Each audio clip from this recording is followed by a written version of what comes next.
Добар ден, почитувани, вие следите уште една нова Телма амбуланта. Електронските цигари се се попопуларни, особено меѓу младите. Се користат насекаде, дури и во затворени простори.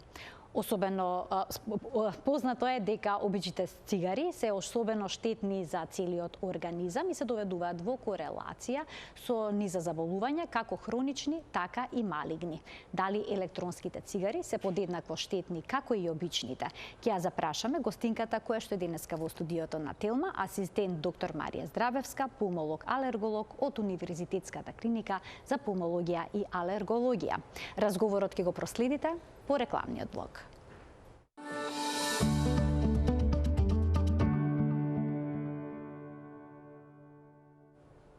Дали и колку се штетни електронските цигари, ќе ни појасни асистент доктор Марија Здравевска, пулмолог-алерголог од Универзитетската клиника за пулмологија и алергологија. Докторке, добре дојдовте во студиото на Телма. Ви благодарам за поканата. Оваа тема ја отвораме еден ден по светскиот ден против пушењето, кога се крива всушност свесноста за сето она што пушењето може да го предизвика во однос на здравјето, но електронските цигари тука се протнуваат како една поздрава варијанта, дали е тоа навистина така или не, вие ќе ни појасните, ги има во секаква форма и големина. Направени се така за да го привлечат вниманието на корисникот, некои наликуваат на цигара, други на луле, трети на пенкало, како USB, така. Сега на кој принцип тие всушност функционираат? Како работат електронските цигари? Електронска цигара е збирен термин, да кажам, за неколку врсти на нови девајси, да кажам, нови уреди, кои што претендираат, односно со кои што тутунската индустрија, проценувајќи го пред 15 години падот на нивната продажба поради големата активност за подигнување на свеста, големата активност против пушење, војдувањето на ФЦТЦ, значи на мрежа против, легислатива против пушење во повеќе европски и светски држави, насети дека ќе има проблем со продажбата на обичните цигари и активира својата голема маркетиншка, да кажем, професионална база, да најде нов начин како да допре до зависниците, односно да не ги изгуби зависниците од тутун и да на друг начин практично успее да го продаде својот производ, за жал уште по агресивно отколку обичните цигари. Како што имаше пад на модата, да кажам, под наводници на обичните цигари, зголемување на свесноста дека тие се штетни и документирање медицинско и научно на штетноста на цигарите, на огромната штетност на цигарите, така почна полека да се измислува нов облик кој што изгледа помодерн, изгледа поприфатлив и да кажеме има поголема шанса да допре до новите, старите, но и новите корисници. Повеќе врсти на девајси се, за жал денеска многу илјадници, веќе компании се вклучени во производството на овие уреди. Некои од нив прават пареа, која што ослободува ароматизирана пареа, која што плюс ослободува, односно содржи тутун и на некаков начин го имитира чадот од цигарите, со некаква, да кажам, реклама дека не е толку штетен. Одиме кон електронските загревачи, исто така и хит цигарите, кои што сега најнови, кои што практично промовираат суво согорување на тутунот до голема, на многу високи температури, со што практично не се ослободуваат под наводници штетните материи кои што се ослободуваат при горење на цигарите.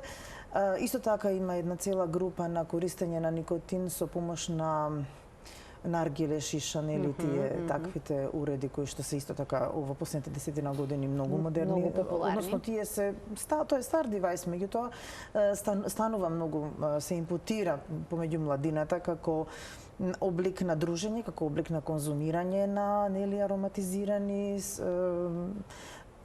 некои ароматизирани пари, некои со никотин, некои со и други средства за зависност, како марихуана, например, и така.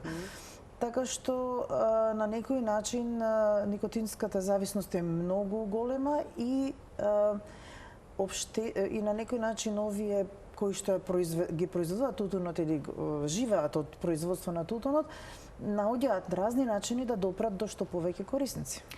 Познато ли е што се содржат аеросолите кои што се наоѓаат во париите на електронските цигари? Многу повеќе се испитани аеросолите кои што се ослободуваат од согорување на цигарите. Знаеме за тоа дека некаде околу 7000 штетни материи содржи чадот од согорена цигара, од кои никотинот практично не е меѓу тие кои што се толку штетни. Никотинот е оној кој што предизвика зависност, но другите катрани и така да не ги наредувам сите, значи навистина се многу формати, значи разни.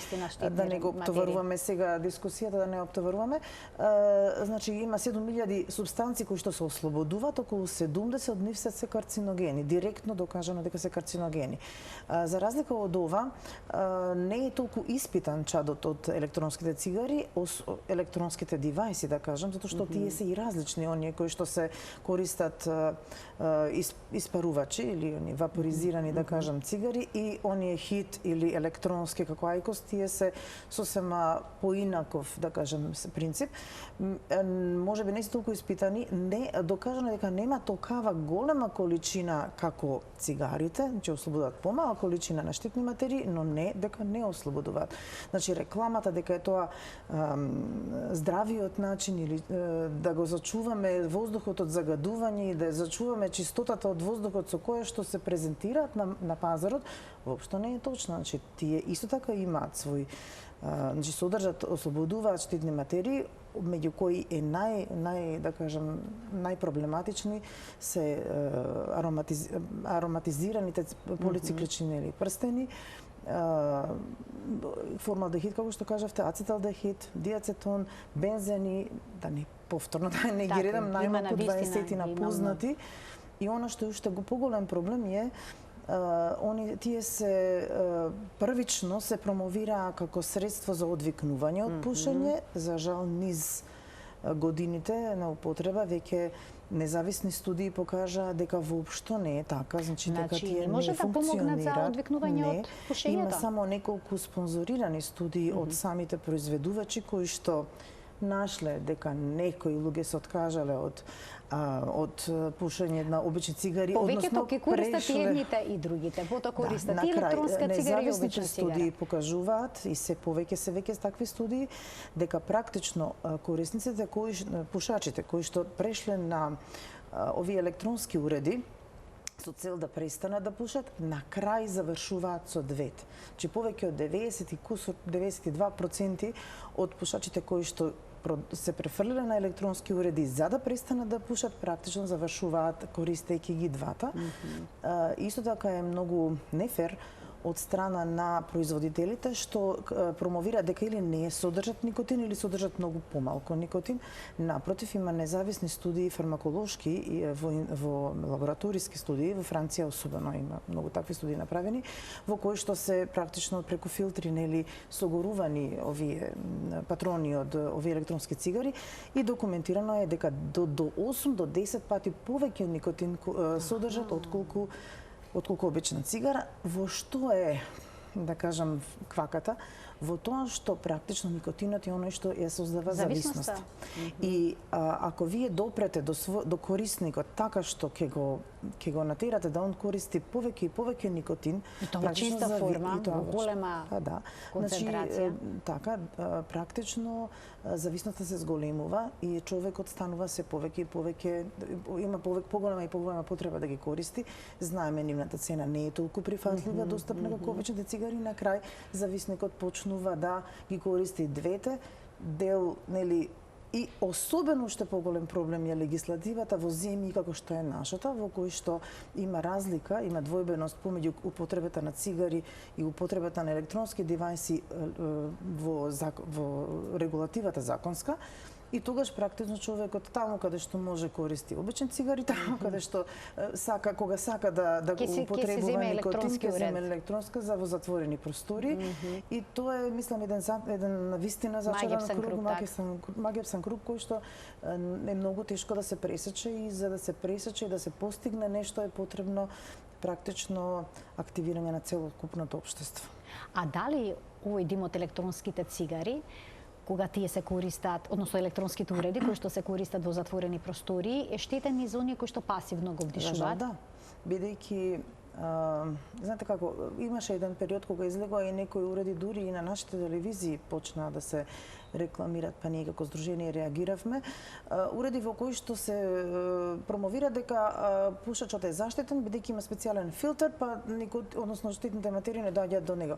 Но нас не ни е целта само секако целта ни и пушачот да биде заштитен и да не ги доживува штетните ефекти од чадот, но ние целокупната средина да ја заштитиме, бидејќи ние многу малку во нашето општество размислуваме на штетните последици на пасивното пушење, на пушењето од трета рака, за кое што многу малку се знае значи особено во нашите простори, така да наша должност е да им укажуваме и на властите и на луѓето дека чадот од цигари, присуството на чадот од цигари, присуството на чадот од електронските уреди, иако со помала количина, да кажам, ПМ честички и други штетни материи од цигарите, сепак не е нула. Значи сепак придонесува до загадувањето на средината.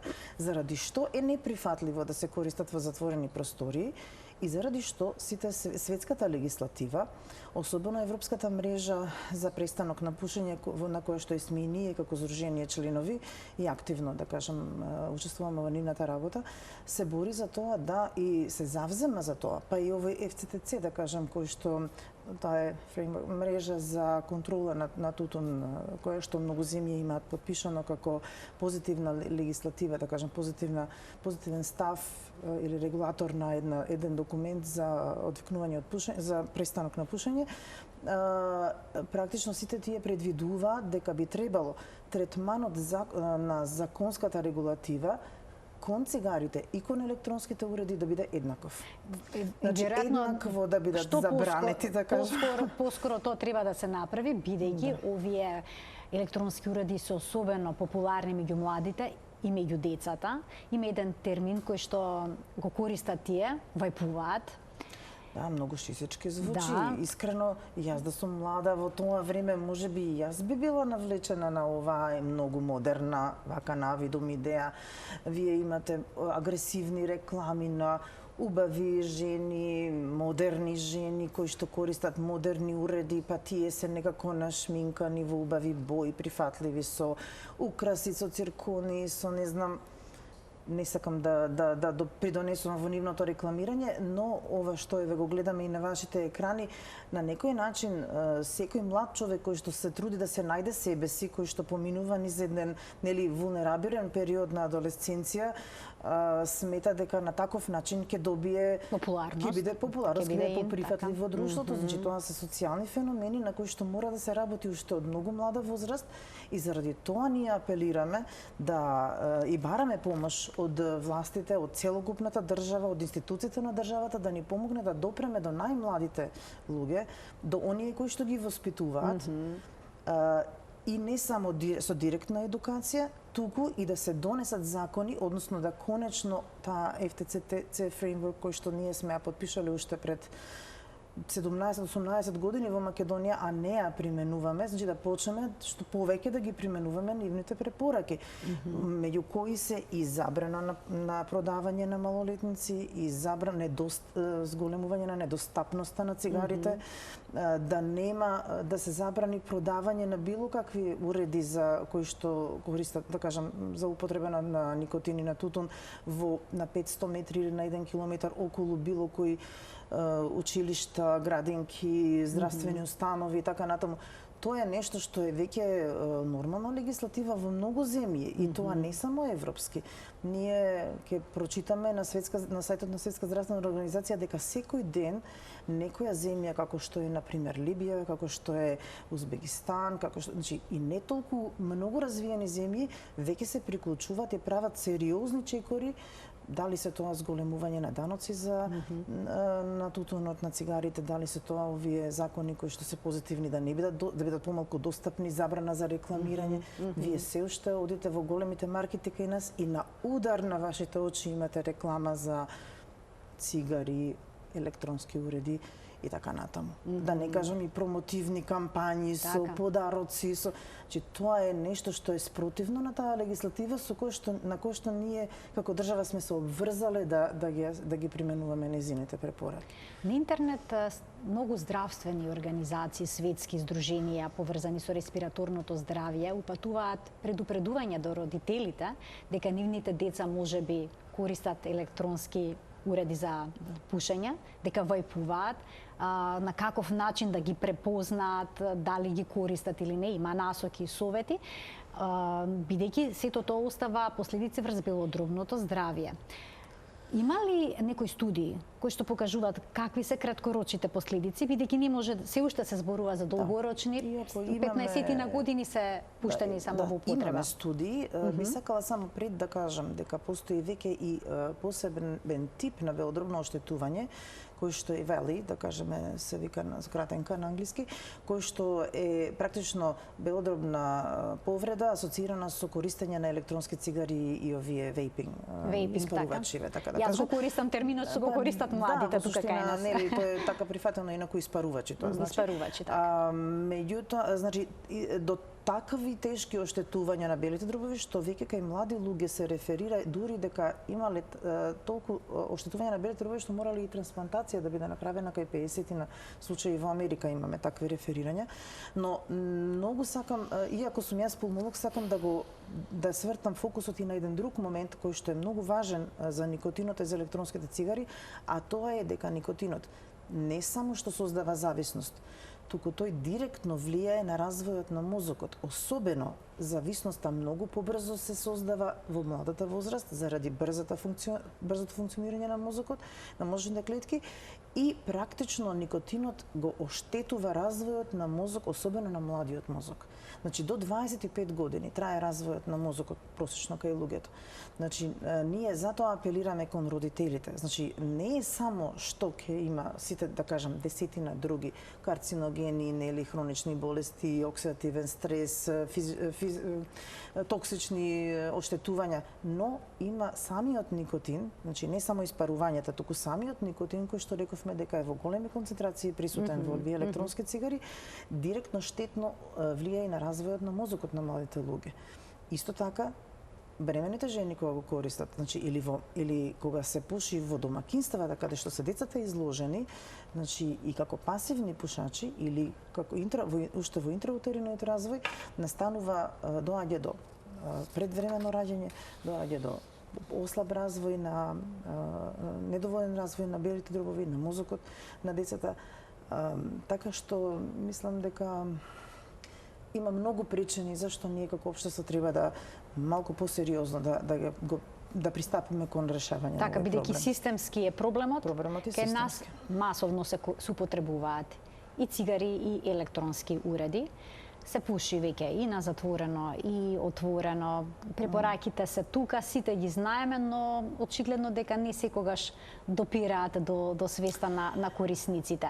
Некои доктор ќе се одлучуваат да користат тутун чист, па го мотаат, сметајки дека на таков начин ќе се заштитат од штетните елементи кои што се наоѓаат во филтрите и во хартијата за цигарите.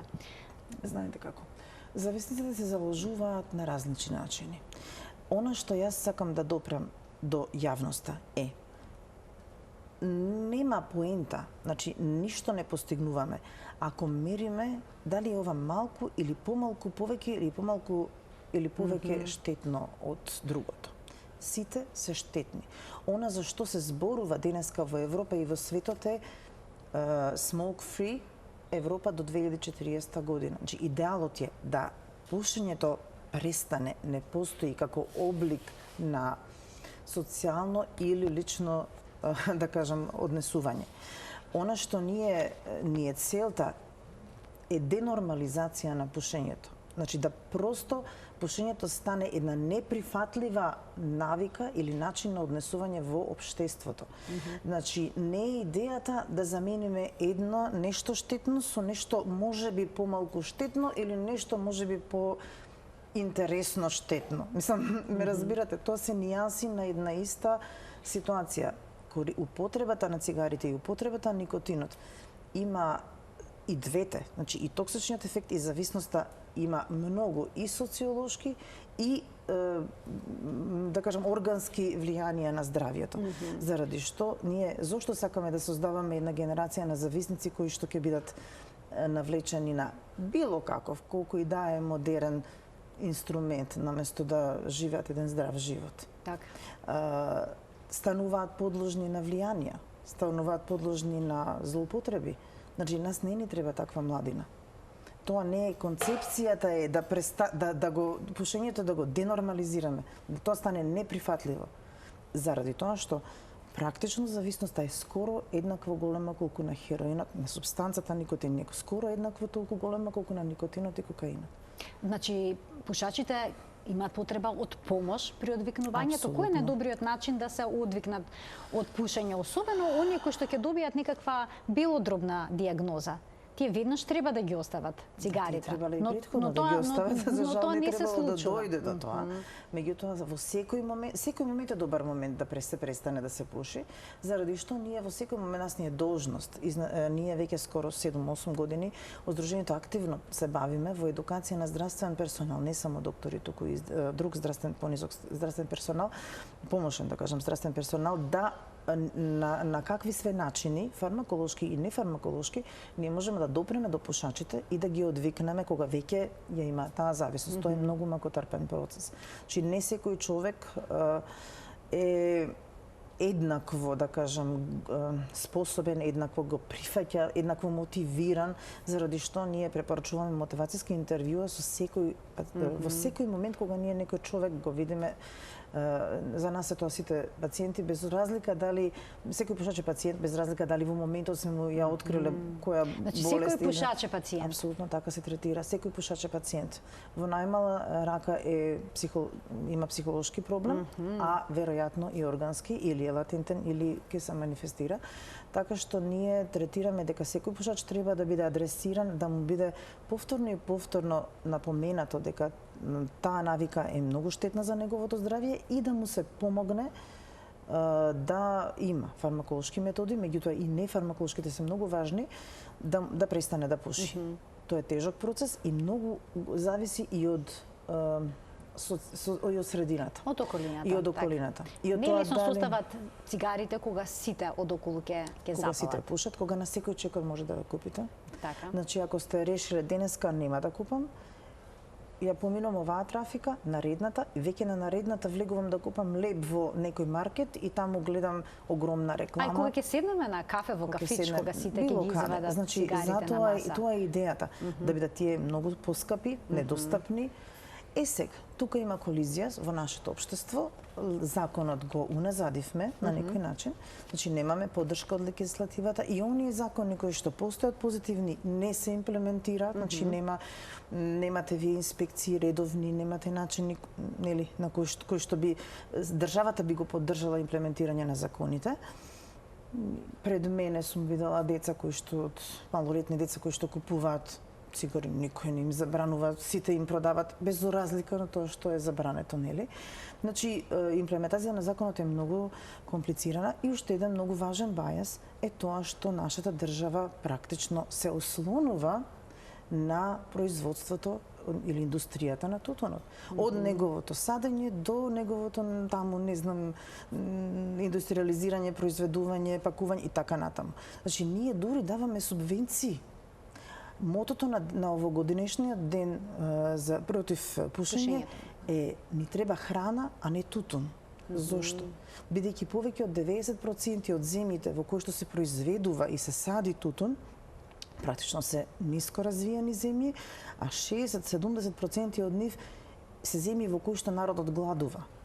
Така што мотото оваа година на овогодинешниот ден на да кажам 31 мај за борба против пушење е токму да се поттегне, да се апелира до државите, до институциите, до професионалците, Министерство за земјоделие и така натаму, не знам, да им како да се поддржат земјоделците во трансферирањето од тутун кон некои прифатливи и потребни, да кажеме, или покорисни култури, да им се помогне и во финансии, и во обука, и во на сите можни начини. Јас навистина не се разбирам во тој процес. Но тоа нема никој да го разработи како што треба и да се дадат конкретни наместо предложи. да даваме субвенции да се сади тутун, ние треба како држава да поддржиме и да им помогнеме на луѓето да заработуваат од култури кои што се поприфатливи.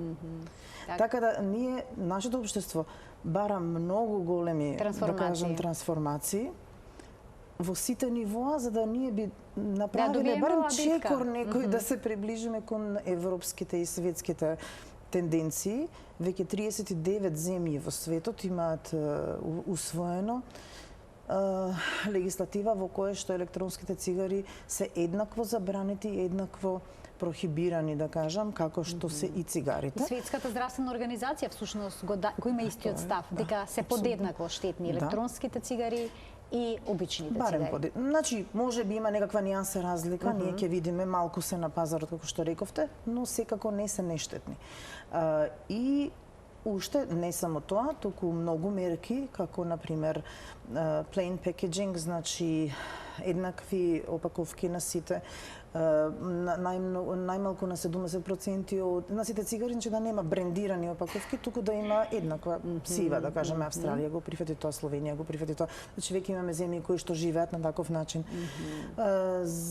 Огромни казни, извинете, повеќе од 70% од површината на самата кутија на цигарите да содржи предупредување дека се штетни, да биде забрането пушењето во приватните простори, во приватните автомобили, например, ако во нив постојат деца во приватните куќи, например, со казни во Ирска веќе има казни до 3000 фунти или не знам таму кои пари ги има во Ирска за ако се пуши, да кажеме, ако родител пуши во присуство на дете во неговата сопствена автомобил.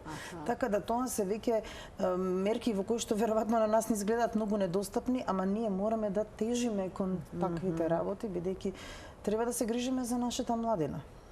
Да ги вклучиме гледачите, докторке, во денешниот разговор со нивни прашања, почитувани од овој момент. Емисијата е контактна, овој дел од емисијата е контактен и ќе можете да се јавите на телефоните испишани на екранот, да поставите прашање и одговор ќе добиете од асистент доктор Марија Здравевска, пулмолог, алерголог. Со неја разговараме за електронските цигари, но и воопшто за цигарите, за штетноста по нашето здравје. Докторке, кога зборуваме за штетноста на димот од цигарите, кои болести најчесто се во корелација со нив? Бидејќи, да речеме, секое утро ние што пушат, забележуваат некоја утринска, која што нарекуваат пушачка кашлица. Као оправдано е тоа, нели? Да се има пушачка кашлица. И опишуваат како звучи, дека изфрлат понекогаш и се крет. Дали е таа кашлица всушност вовет во некаква болест или е поврзана само со димот од цигарите? Повеќе од 15 хронични неинфективни болести и повеќе од 10 типови на карциноми се поврзани со користење на цигари. Настрана од никотин... воспалителни болести и канцерогени? Не инфламаторни, значи неинфективни болести, значи нешто хронични незаразни болести. Незаразни, така. Значи и повеќе од 10 типови на карциноми. Меѓу нив е навистина доминира, значи белодробниот карцином, карциномот на гласните жици на грлото, карциномот на устата, на кожата. Карциномот на простатата е директно поврзан, значи со пушењето. Кашлицата може да биде симптом и на карцином на бели дробови, но и на хроничните незаразни болести на бели дробови, како што е хроничната обструктивна белодробна болест, поголема склоност кон пнеумонија, поголема склоност кон развивање на секундарни фибрози на белите дробови, активирање или влошување на некои други хронични болести на белите дробови, како што е астмата. Не помалку важни се кардиоваскуларните, односно циркулаторните болести, како што се инфарктна склоност кон инфаркт на миокард, на цереброваскуларни инзулти, атеросклероза воопшто, импотенција кај мажи, реков мала родилна тежина на децата на мајки пушачи, предвремено раѓање на децата на мајки пушачи. Значи има навистина многу болести. Кашлицата е еден сериозен симптом кој што не би смеел да се занимари од некого, од било кого, а особено кога е некој пушач, особено ако е повеќе од 20 до 25 години пушач, се пресметано е дека некаде ако со 20 години пушење, пушачот кој што пуши повеќе од 20 години има 25 години проценето пократко преживување од луѓето кои што не пушат. Значи, тоа е сериозна бројка заради X причини, нели, бидејќи смртноста асоцирана со пушењето е поврзана со сите овие, може да биде поврзана со сите овие разни ситуации и болести. И тука зборуваме и за пасивното пушење. Мислам, тука паралелно зборуваме и за пасивното пушење. Иако количината која што пасивните пушачи вообичаено е помала, но во средини каде што е тоа забрането. Во средина како што е нашата, каде што ние практично секој архитект или собственик може некаква тераса, односно некаква просторија од сите страни заградена, да си ја прогласи за тераса и таму да се пуши. Значи, во таа ситуација ние зборуваме за луѓе кои што се пасивно изложени на пушење континуирано, но веќе веројатно треба да почнеме да зборуваме и за нешто што се вика професионална изложеност на луѓето кои што работат таму по 10 до 12 сати. Например, никој не размислува на професионалната експозиција на келнерите, например, кои што работат во овие установи, можеби нивен избор не е да пушат и да бидат изложени на дим од цигари, на пеачите, на, да кажам, музичарите кои што неминовно мораат да присуствуваат таму, особено на пеачите, бидејќи нивниот инструмент со кој што заработуваат е гласот или гласните жици директно изложени на карциноми, на задебелување на разни, да кажам, облици на оштетување заради контактот со чадот цигари. Така да има многу моменти тука. Би апелирала на секој пушач кој што кашла повеќе од 3 месеци да се пријави кај неговиот доктор за да се види дали пушењето веќе направило манифест на белодробна болест кај него, без разлика дали се работи за хронична белодробна болест, обструктивна белодробна болест или се работи за жал некој тип на карцином. А колкав дел, да речеме, од астматичарите се пушачи или колкав дел од оние кои што имаат хронична белодробна болест користат цигари? Хроничната белодробна болест е директно поврзана со и причински е поврзана со користењето на цигари или изложеноста на загадувачи, како што е загаден воздух, како што е професионална експозиција на загадувачи. Огромен процент од болните кои што развиле хронична обструктивна белодробна болест биле пушачи. За жал, голем дел остануваат пушачи, дел заради тоа што немаат, дел по кривица, да кажам, на здравствените работници, бидејќи не им пружаат адекватна, не ги поттикнуваат, не им пружаат адекватна мотивација да престанат, а дели бидејќи нашето и дури да реши некој да престане да пуши, поддршката е многу мала од страна на нашето општество, бидејќи прво фармаколошката терапија е скоро недостапна, најголем дел е недостапна во Македонија. И центрите за одвикнување на пушење не се прифатени како медицинска помош, не се регулирани во држава како медицинска помош и тоа е практично тоа е оставено на ентузијазмот на здравствените работници.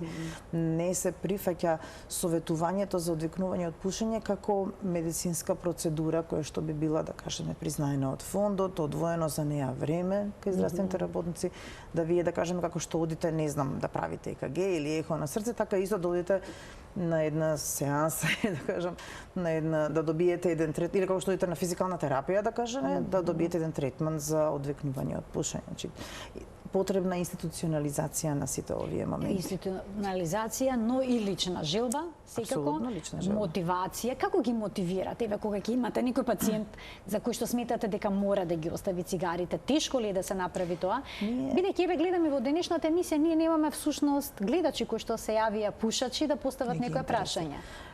Знаете што, мотивацијата е многу интересен момент. За тоа се обучува. Значи, за тоа е потребна професионална обука, едукација и таква ние сме направиле како здружение.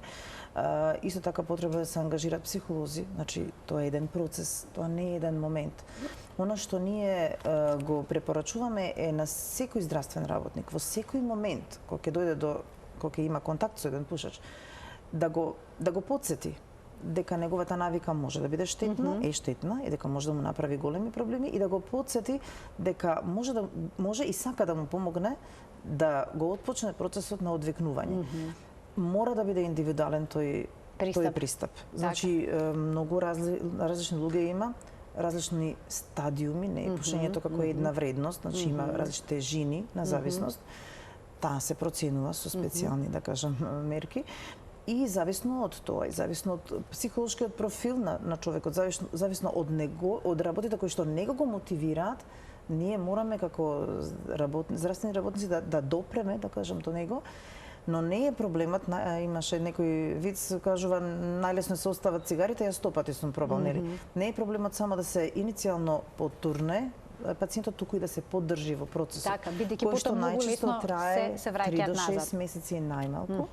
Околу 32% од луѓето кои што решиле да го изодат овој процес, останале непушачи. Повеќе од 60% за жал Се вратиле на навиката. Ако немаат адекватна поддршка, се враќаат на навиката. Имаме гледач, докторке. Лошо процени. Добар ден за првиот гледач со прашање во денешната Телма Амбуланта. Добар ден, јас само ќе го замолам гледачот да го намали тонот на телевизорот за да можеме нормално да комуницираме. Добар ден уште еднаш. Само ќе ве замолам намалете го тонот на телевизорот. Ало, добар ден. Ве слушаме во програма, сте повелете. Вака на телефон е Борче Кировски. Така? Ме интересира да прашам докторката да... Јас ќе ве замолам само да не го следите разговорот преку телевизорот.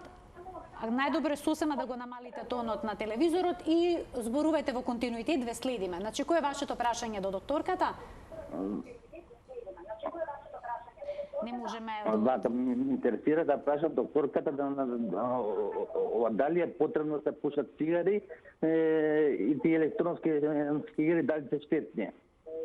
Аха, добро, ви благодарам за вклучувањето во програма. Очигледно гледачот се вклучил малку подоцна во емисија, бидејќи надолго и широко објаснувавме дали се штетни електронските цигари или не. Можете ли сублимирано ете во две реченици? Значи, не знам зошто би на некој би му било потребно да пуши. Значи, тоа на вистина не е потребно, секако. Јас не познавам ни една позитивна карактеристика на пушењето или позитивна, да кажам, позитивен резултат од пушењето, така да не, мислам дека не е потребно да се пуши, а дали се електронските цигари штетни? Да, за жал, штетни се. На свој начин, но штетни. Штетни на свој начин, а веќе кога зборувавме за одвикнувањето кај пушачите, дали некому сепак би предложиле тој транзиторен период да го мина со електронска цигара или не? Заради тоа што ниту една научна мисла денес не го поддржува тоа, напротив, фармаколошката индустрија произвела таму каде што не ни е доволен мотивацијското интервју е обавезно. Значи тоа е секогаш за секој пушач потребно. Меѓутоа таму каде што не е доволно, ние сме процениле дека не е доволно, имаме на располагање фармаколошки средства кои што се прифатливи медицински, кои што содржат никотин во мали дози. Тоа се тие лепенки? Има разни облици, дали се лепенки, гуми за џвакање, уреди кои што се бризгува, да кажам, средства во носот, разни пумпици. Има разни, меѓутоа во принцип да, значи тоа се една група на лекарства кои што содржат никотин и му помагаат на пушачот зависно од тежината на неговата зависност се одредува, значи дозата со која што би требало да се почне и како да се дава, кој што може да му го помогне да го преброди тој период на чезнење по цигарите, да кажам, или тие моменти на слабост, моменти на и органски моменти, органски промени како на пример тресење на раците, нели и други симптоми, да не ги должам, кои што ги чувствуваат сите пушачи кога ќе престанат да пушат или кога ќе решат да не земат цигара. Меѓутоа, она што сакам да го потенцирам е многу е важно да тие не се купат само иницијативно и пациентот сам да ги користи како што смета, бидејќи нивниот успех многу зависи од тоа како кај секој човек индивидуално се дозираат. Значи треба да се советува со обучен доктор за одвикнување од пушење или здравствен работник кој што ќе му помогне како уствари тие најдобро да ги користи во кој момент, на каков начин, во која доза за да му помогне. За да биде успешна. Покрај овие постојат и други типови на лекови кои што ја намалуваат потребата во организмот за цигари, за никотин. Тоа се, за жал, во Македонија еден од тие е достапен, но исто така за жал се продава без препорака на доктор, па неговиот ефект практично се минимизира, не го постигнуваат ефектот што е потребен, бидејќи луѓето не го примат како што треба да го примат и ќе кажат, ќе го купат, ова мене не ми помогна и едноставно се минимизира да кажем, ефектот на лекот заради тоа што или се депопуларизира лекот затоа што не е правилно приман. Другиот поефикасниот не е ниту никотинските заместителна терапија, ниту поефикасниот лек за намалување на потребата од пушење не е достапен во Македонија, токму тоа и сакав да кажам, значи и таква помош не треба да бидат присутни тие лекови. И на крај за некои луѓе кои што има психијатриски повеќе да кажам проблеми, има и уште еден лек кој што е друг тип, сосема трет тип на лек, да кажам, кој што Така, имам уште еден гледаш, ќе го вклучиме во програма. Добар ден. Добар ден. Повелете. Јас сум пушач и здравјето имам блага форма на депресија. И ме интересираат многу докторката да ми каже дали имат врска пушењето со макаш се имам нешто. Така, да. Ова ви е едно многу убаво прашање и токму тоа сакав и да го следно ми беше како идеја да го поставам како прашање, бидејќи многу нешто дали има врска пушењето со депресија, така, имате стресови, нервози. Ви благодарам за вклучувањето. Некој велат ке запалам цигари, ке се подсмирам. И велат дека и заради тоа палат цигари во стресни ситуации, кога не се чувствуваат добро. Да, никотинот практично делува на делови кога ќе влезе во циркулацијата, делува на делови во мозокот кои што даваат награда, чувство на награда. Значи, он има тоа краткорочно дејство во кое што ви предизвикува моментално задоволство, така да кажеме, условно речено. Токму тука и тајната на неговото влијание како хемиска супстанца што предизвикува зависност. Меѓутоа, во поголеми количини прави токсични ефекти. И затоа е многу тешко и да се ослободи човек од нив, бидејќи пушачот ги поврзува цигарите и со самото чувство на, да кажеме, награда или задоволство од самата испушена цигара, но и со самиот ритуал на некој го вика тоа одмор, некој го вика моите 5 минути, некој го вика мојот начин да се релаксирам, некој едноставно самата физика на функционирање, на држање нешто во раката и така натаму. Затоа е потребен индивидуален пристап кон секој пушач да видиме каде е неговиот момент на мотивација и на кој тие може да се влијае. Затоа и се применуваат никотинските заместителни, да кажам, препарати кои што ја премостуваат, го даваат ова чувство на награда, да кажам, потребата за тоа чувство на краткорочно задоволство, а сепак, да кажам, да се одвои задоволството од асоцијацијата на задоволство и држање на цигара. Значи, дека тоа може да се добие на друг начин.